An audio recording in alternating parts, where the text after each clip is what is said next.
Assalamualaikum warahmatullahi wabarakatuh. Alhamdulillah, alhamdulillahirabbil alamin. Wassalatu wassalam ala asrofi al-anbiya'i wal mursalin wa ala alihi wa sahbihi ajmain, amma ba'd. Yang pertama-tama, marilah kita panjatkan puja dan puji syukur kehadirat Allah Subhanahu wa Ta'ala yang telah memberikan kita banyak rahmat dan karunia-Nya, sehingga pada sore hari ini kita masih bisa berkumpul di masjid yang kita muliakan ini. Dan tidak lupa pula kita panjatkan sholawat serta salam kepada junjungan kita Nabi besar Muhammad Shallallahu Alaihi Wasallam. Semoga di hari kelak kita akan mendapatkan syafaat atau perlindungannya. Amin. Pada sore hari ini saya akan melanjutkan kembali membahas tentang surat At-Thariq yang 2 bulan yang lalu telah saya bacakan sampai dengan ayat yang ke-10. Di sini ayat yang ke-11 yaitu was-samaa'i dzatir raj'i, demi langit yang menurunkan hujan, wal ardi dzatis shad, demi yang menimbulkan atau menumbuhkan tumbuh-tumbuhan, innahu laqaulun fas, sesungguhnya Al-Quran adalah firman Allah yang sangat tegas, wa ma huwa bilhas, dan bukanlah dia suatu olok-olok, innahum yaqiduna kaida, sesungguhnya mereka membuat tipu daya, wa aqidu kaida, dan aku pun membuat tipu daya juga, wa mahilil kafirina amhilhum ruwaida, maka perlambatlah atau tangguhkanlah bagi orang-orang yang kafir itu, aku pun akan memperlambat pula. Di sini Allah itu menerangkan dan bersumpah demi langit yang menurunkan hujan, yaitu was-samaa'i dzatir raj'i. Ar-raj'i itu adalah al-mataru, atau yang biasa diartikan adalah hujan. Bisa juga diartikan adalah sesuatu yang mengandung unsur hujan. Itu adalah ar-raj'i. Akan tetapi Qatadah juga mengartikan bahwa sesungguhnya ar-raj'i itu adalah apa? Allah itu mengembalikan rezeki hambanya setiap setahunnya. Berarti apa? Hujan di sini itu adalah suatu anugerah. Suatu anugerah. Di mana apa? Dengan hujan ini Allah itu memberikan suatu rezeki, baik itu bagi manusia maupun bagi makhluk-makhluk yang lainnya. Makanya apa? Kalau kita itu kedatangan hujan, kita itu membaca doa, yaitu Allahumma sayyiban nafi'an, yaitu apa? Ya Allah, turunkanlah hujan itu yang bermanfaat. Berarti apa? Hujan itu adalah memiliki suatu manfaat. memiliki suatu hikmah. Paling tidak dengan adanya turunnya air hujan, kita mendapatkan suatu kesegaran.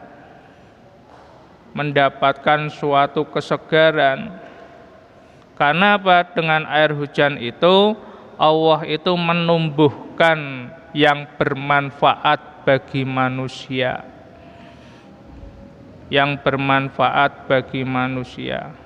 Sehingga dengan hal tersebut hujan itu adalah rezeki. Walaupun sesungguhnya apa? Hujan itu bisa menjadi suatu bala. Bukan hanya rezeki saja, tetapi apa? Suatu bala. Kenapa kok bisa dikatakan rezeki? Ada suatu hadis juga dikatakan bahwa apabila mana manusia itu sudah tidak ada yang mengeluarkan zakat, infak, sedekah, maka Allah itu akan menghentikan hujan.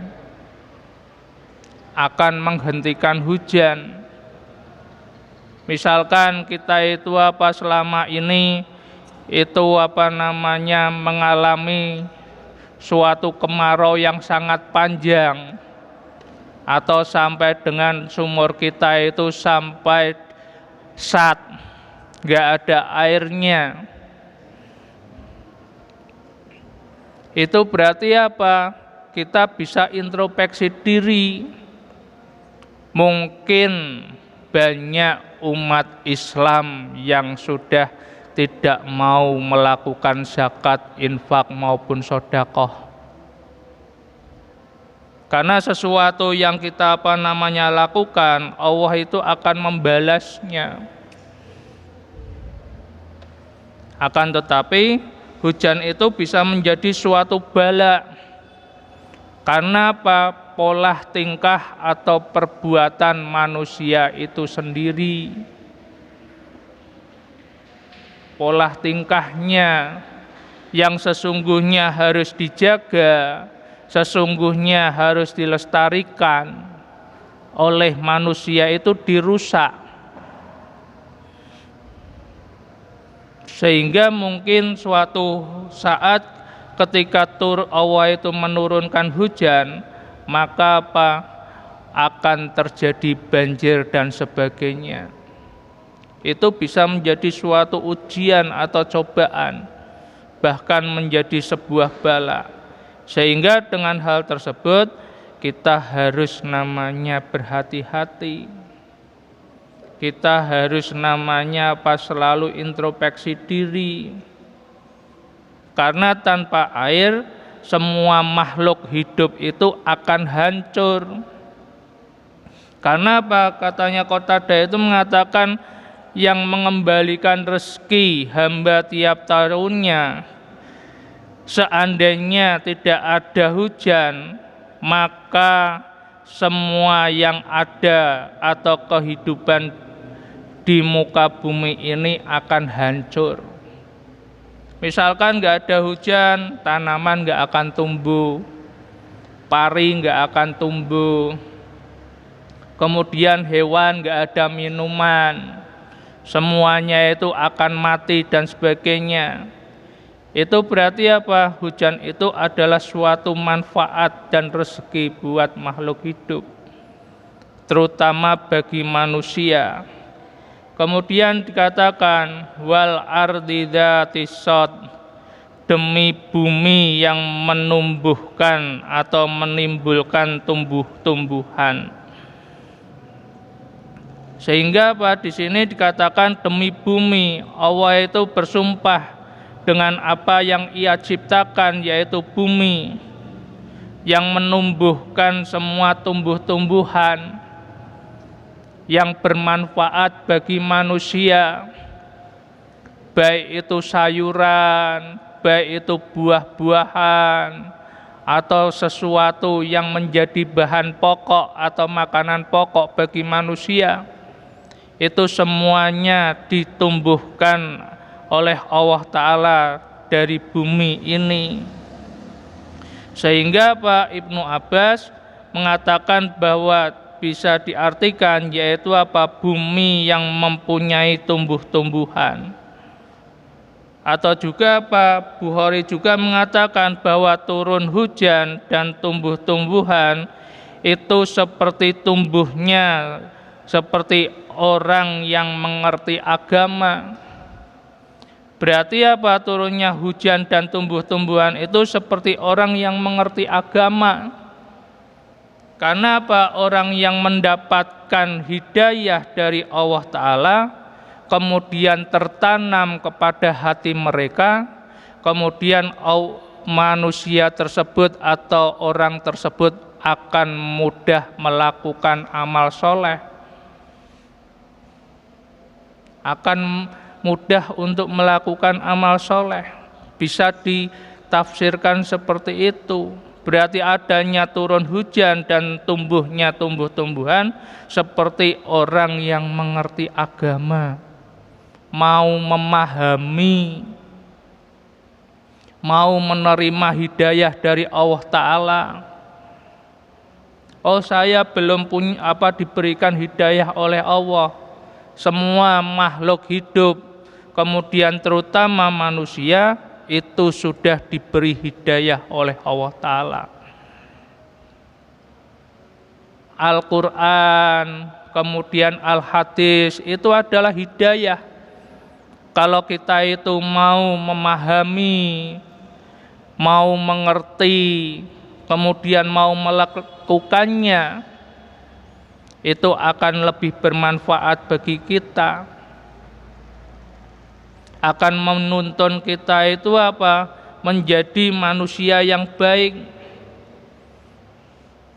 Karena apa? Bumi ini atau bisa diartikan dengan tanah itu seperti hati manusia, kadang keras, kadang berlubang,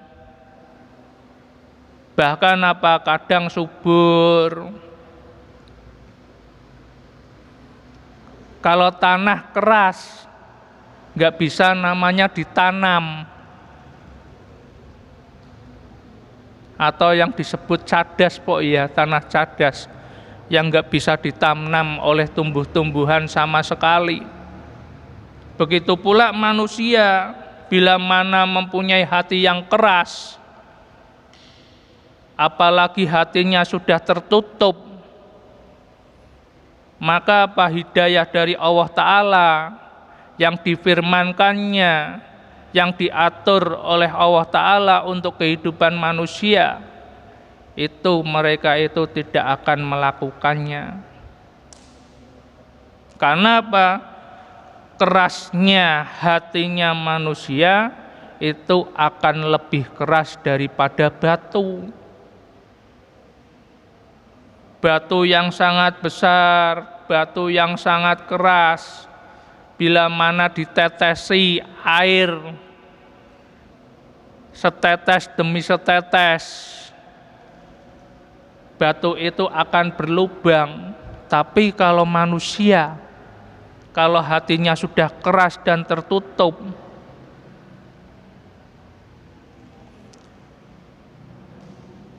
itu tidak akan namanya dia itu mau menerima suatu kebenaran.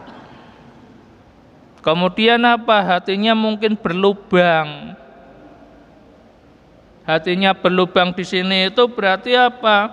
Atau tanah itu berlubang itu berarti apa? Mungkin dia itu mempunyai ilmu yang sangat banyak. Akan tetapi apa? Ilmunya itu tidak bermanfaat bagi dirinya, tapi bermanfaat bagi orang lain. Bagi dirinya itu tidak bermanfaat, tapi dimanfaatkan oleh orang lain. Karena apa? Tanah itu kalau berlubang, mungkin kalau kena air, air itu akan masuk ke dalam lubang itu. Dan yang kita inginkan adalah apa? Hati yang subur, hati yang sejuk, hati yang mudah untuk menerima hidayah dari Allah Ta'ala.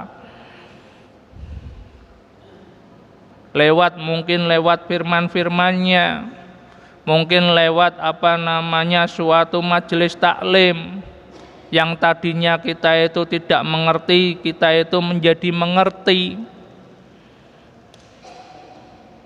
Sehingga dengan hal tersebut maka wal ardi dzatis shad, demi bumi yang menumbuhkan tumbuh-tumbuhan, innahu laqaulun fas, sesungguhnya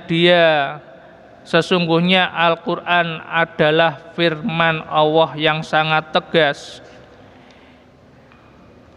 Di sini Pak Hamka mengatakan, sesudah mengambil sumpah dengan langit dan bumi, langsunglah Tuhan menjelaskan apa yang hendak difirmankannya. Sesungguhnya Dia adalah kata yang tegas jitu, tegas keluarnya dan jitu maksudnya, tiada tadeng aling-aling, sehingga jelaslah menjadi fas, yaitu pemisah di antara hak dengan yang batil. Dan berarti pada ayat yang ke-13 ini sesungguhnya Al-Quran itu adalah sesuatu yang benar. Dikatakan laqaulun, berarti laqaulun itu adalah hak atau yang benar. Kemudian faslun itu berarti hukum yang sangat adil. Berarti Al-Quran itu adalah sesuatu yang sesungguhnya membawa suatu kebenaran dan membawa suatu hukum yang adil bagi manusia, sehingga manusia itu bisa hidup dengan enak, bisa hidup dengan bahagia. Nggak ada namanya Al-Quran itu disusupi dengan kata-kata manusia. Orang-orang Quraisy yang ahli syair saja ketika mendengar Al-Quran, mereka itu geleng-geleng kepala. Karena apalagi satu kata, satu huruf saja Al-Quran itu tidak bisa dirubah, tidak bisa namanya disusupi, apalagi hukumnya. Kita itu enggak boleh namanya mencampur hukum yang telah ditetapkan oleh Allah Ta'ala. Makanya kita kalau membaca sesuatu pasti diawali qallallahu ta'ala, Allah berfirman atau Allah berkata. Berarti Al-Quran itu adalah dari Allah Ta'ala langsung. Kita enggak boleh namanya mencampurinya, apalagi hukum, apalagi ibadah, apalagi akidah atau muamalahnya.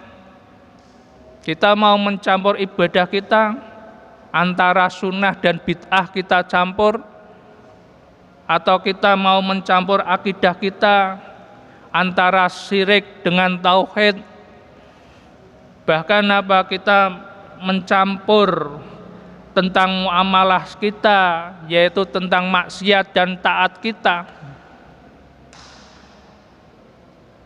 itu enggak bisa. Kita namanya Allah itu menghalalkan jual beli dan mengharamkan riba. Sudah selesai. Berarti jual beli ya jual beli, nggak boleh ada namanya suatu tambahan. Jangan sampai kita itu menambah-nambahi. Kadang kan manusia sekarang itu cari celah. Cari celah. Apalagi sekarang banyak namanya fikih-fikih kontemporer. Itu banyak namanya sesuatu yang telah disyariatkan oleh Allah Ta'ala, kemudian mereka cari celah-celahnya.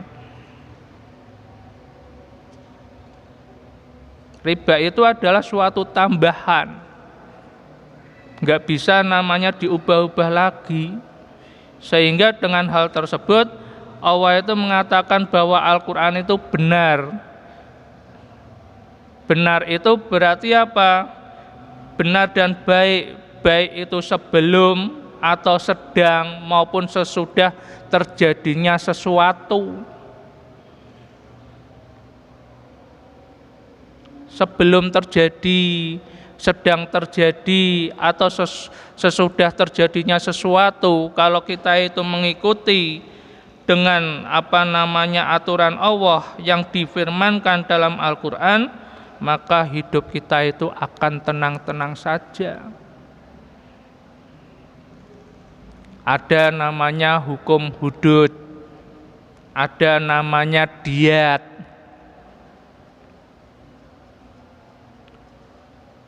Hudud berarti apa? Hukuman yang maksimal.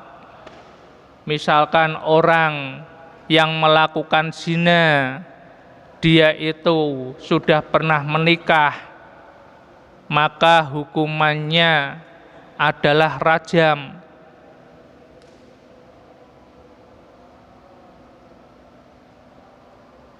Yang belum pernah menikah, hududnya dari Allah Ta'ala yaitu dicambuk sebanyak 100 kali. Tapi kan sekarang ada celahnya. Dalam fikih kontemporer, bila mana itu dia itu mau menikah dan mau bertanggung jawab, maka pernikahan itu sah. Padahal kalau misalkan kita itu belum melakukan namanya hudud dalam zina, itu berarti apa? Pernikahan orang tersebut selamanya adalah zina, walaupun dia itu sudah menikah, dan dampaknya itu akan meluas. Berarti apa? Hukum Allah Ta'ala itu adalah sesuatu yang baik.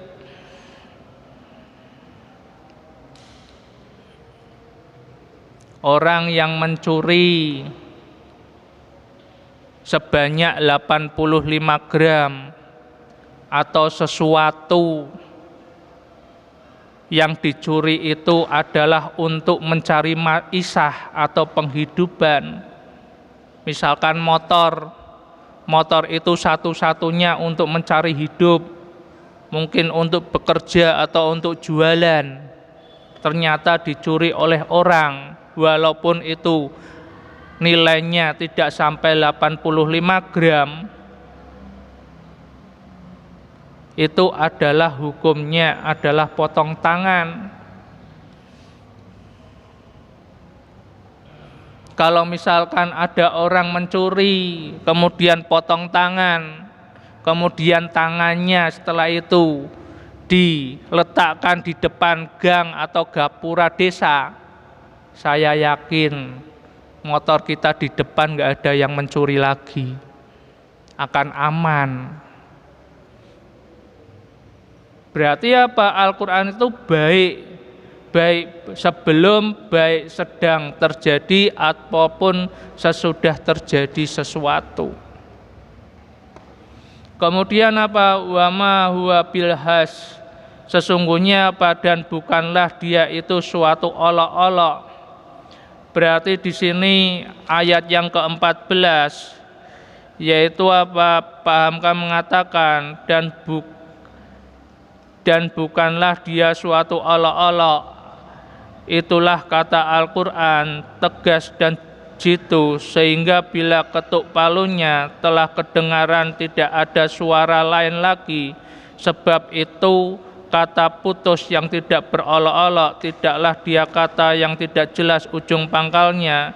Dia keluar daripada telaga jernihnya suatu kebenaran, bukan bolak-balik dan tentu arah, dan bukan main-main, sebab dia adalah firman Tuhan.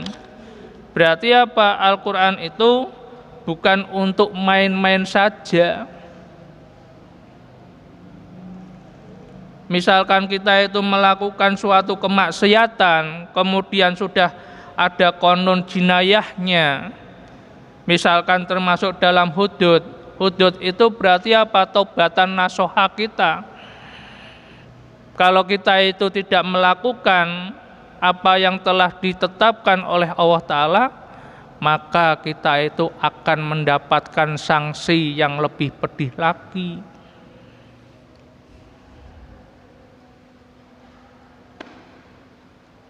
Akan mendapatkan sanksi yang lebih pedih lagi. Orang memakan riba, bila mana dia itu tidak taubatan nasuha, itu di alam kuburnya akan diberi minuman yang terbuat dari besi yang panas, makanan dari tulang dan tulang belulang. Tetapi setelah kita itu di neraka atau di akhirat, Allah itu akan memasukkan atau dicemplungke orang-orang itu ke sungai yang terbuat dari darah yang mendidih. Bila mana orang itu menepi, maka malaikat-malaikat yang ada di tepinya itu melempar batu dari neraka dan langsung masuk ke dalam mulutnya. Itu sudah jelas. Sehingga innahum yakidu kaida, mereka itu tidak bisa namanya membuat suatu tipu daya. Karena Allah itu membuat suatu aturan itu demi kebaikan manusia. Sesungguhnya mereka itu membuat dalih sebenarnya dalih atau tipu daya. Mereka hendak mengelak dengan sebenar tipu, dan aku pun membuat dalih sebenarnya dalih atau tipu daya dengan segenap daya upaya orang yang kafir itu hendak menipu Tuhannya, namun yang tertipu bukanlah Tuhan, melainkan diri mereka sendiri. Mereka kejar dunia, padahal yang pasti bertemu ialah akhirat. Mereka ingin panjang umur, padahal mereka itu takut tua. Mereka sayangi dunia, padahal kuburlah yang menunggu mereka. Berarti hidup kita itu hanya sebentar saja. Sebentar saja. Walaupun kita itu menipu Allah Ta'ala atau menipu Tuhan kita, maka Allah lah yang akan menipu daya kita. Sehingga kita itu nggak bisa namanya mendustakan ayat-ayat Allah Ta'ala, atau kita itu mendustakan atau menghalang-halangi suatu kebaikan. Kita itu manusia itu tidak bisa. Sehingga famahhilil kafirina amhilhum ruwaida, maka perlambatlah atau tangguhkanlah orang-orang yang kafir itu, maka aku akan memperlambat pula. Biasanya Allah itu akan memberi suatu balasan itu tidaklah langsung. Mungkin kita kalau mengalami suatu kezaliman dari seseorang, kita itu pinginnya itu Allah itu mengazab langsung, memberikan balasan langsung, biar kita itu bisa melihatnya. Padahal Allah itu akan memperlambat, akan tetapi Allah itu tidak akan melalaikannya. Walaupun mereka itu menggunakan mendakwahkan sesuatu di luar ketentuan dari Allah Ta'ala, Allah itu mengetahuinya. Maka azab itu pasti akan datang, walaupun azab itu akan ditangguhkan.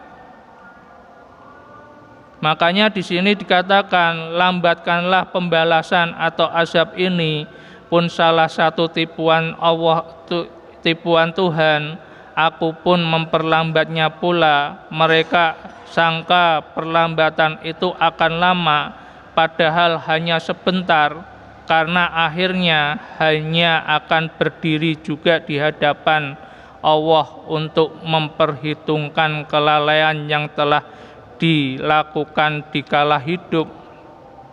Berarti apa? Walaupun kita itu di dunianya oleh Allah Ta'ala kita itu bermaksiat, tapi oleh Allah Ta'ala kelihatannya itu hanya didiamkan saja, tapi kita harus ingat bahwa sesungguhnya kuburan itu telah menunggu kita. Tinggal kita itu menunggu nomor antriannya saja. Pauralah aku melakukan riba, yang penting aku kaya raya, yang penting aku mempunyai dunia yang sangat banyak. Akan tetapi apa? Kita harus ingat, kubur itu selalu menunggu kita. Kita itu tidak akan selalu muda, tetapi apa? Kita itu akan menjadi tua.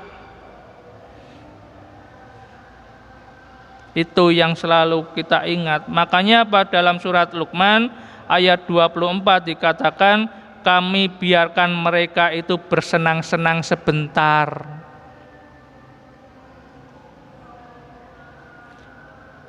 Numati'uhum qalila, yaitu apa? Kami biarkan mereka itu bersenang-senang dulu dengan apa yang mereka inginkan, dengan apa yang mereka perbuat,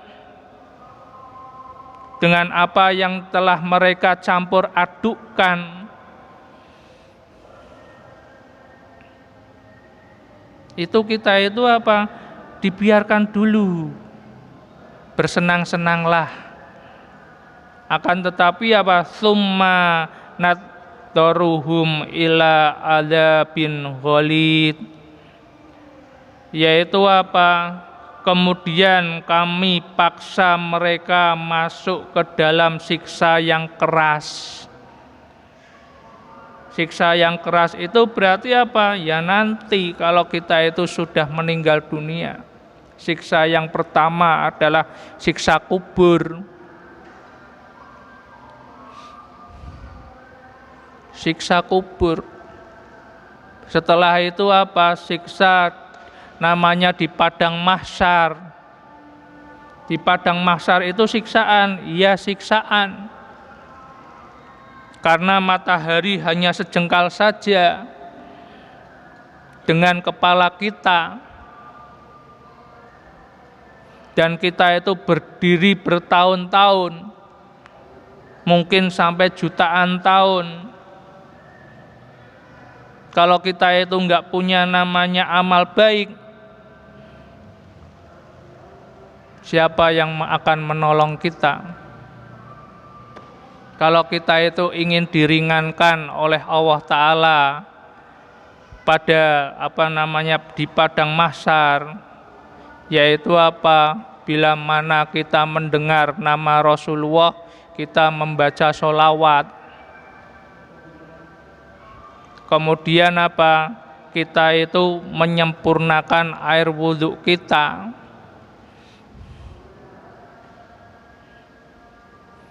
Kalau kita itu biasa seperti itu, melakukan amal soleh seperti itu, maka Rasulullah sebelum beliau itu masuk ke dalam surga, kita disuruh minum dulu di telaga Kausar. Kalau setelah kita itu minum di telaga Kausar, kita tidak akan merasakan panas dan kehausan sampai dengan yaumul misyan kita. Sehingga dengan hal tersebut, maka kita itu harus berhati-hati. Harus namanya bermuhasabah diri. Apa yang sudah kita lakukan itu sesuai dengan aturan Allah atau tidak.